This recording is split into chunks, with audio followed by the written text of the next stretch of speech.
Wisconsin, Washington County in southeastern Wisconsin, eastern Jefferson County in southeastern Wisconsin, eastern Dodge County in southeastern Wisconsin, western I'm getting it. The National Weather Service in Milwaukee-Sullivan has issued a severe thunderstorm warning for eastern Columbia County in south-central Wisconsin, eastern Dane County in south-central Wisconsin until 6:45 p.m. At 6:12 p.m., severe thunderstorms were located along a line extending from near Randolph to near Brooklyn, moving east at 50 miles an hour. Hazard, 60 miles an hour wind gusts.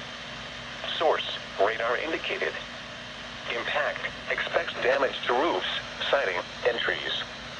Locations impacted include eastern Madison, Sun Prairie, Stoughton, McFarland, Monona, Columbus, Marshall, Cottage Grove, Randolph, Fall River, Brooklyn, Rio, Cambria, Otsego, Friesland, Doylestown, Deonsville, East Bristol, and Token Creek.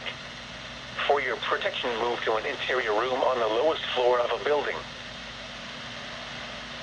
Is this seriously a double header?